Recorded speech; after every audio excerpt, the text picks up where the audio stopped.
ថ្ងៃនេះមេឃនៅតែដដែលតែអ្នកមិននៅក្បែរទៀតទេ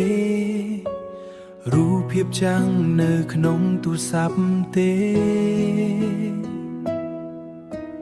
រូបភាពចាំងនៅក្នុងទូរស័ព្ទនៅតែធ្វើឲ្យខ្ញុំនឹកអ្នករាល់កន្លែងដែលធ្លាប់ដើរคล้ายជាកន្លែងដែលឈឺចាប់ពាក្យថាស្រឡាញ់ដែលធ្លាប់សន្យាឥឡូវនៅសល់តែអនុស្សាវរីយ៍បើពេលវេលាអាចវិលថយខ្ញុំនឹងមិនអោយអ្នកទៅទេបេះដូងមួយនេះនៅតែហៅឈ្មោះអ្នកមនុស្សដែលខ្ញុំនឹកតើអ្នកនឹកខ្ញុំដែរឬទេរយប់ខ្ញុំនៅតែរងចាំទោះដឹងថាអ្នកមិនត្រលប់ទោះដឹងថាអ្នកមិនត្រលប់មនុស្សដែលខ្ញុំនឹក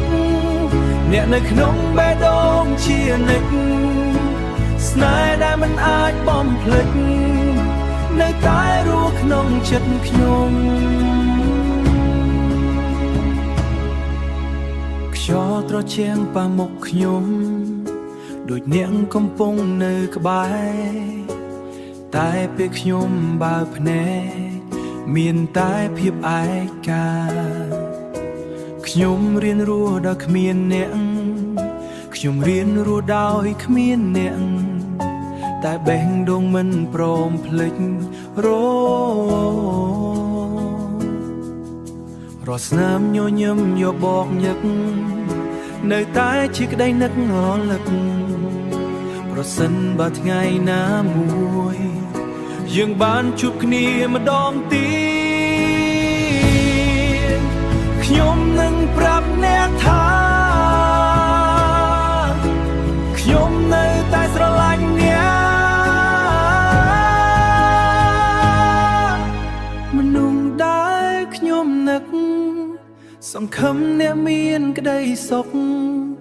ទូអ្នកនៅជាមួយអ្នកផ្សេងខ្ញុំនឹងជូនពរអ្នកជានិច្ចមនុស្សដែលខ្ញុំនឹកអរគុណសម្រាប់អនុស្សាវរីយ៍បេះដូងមួយនេះ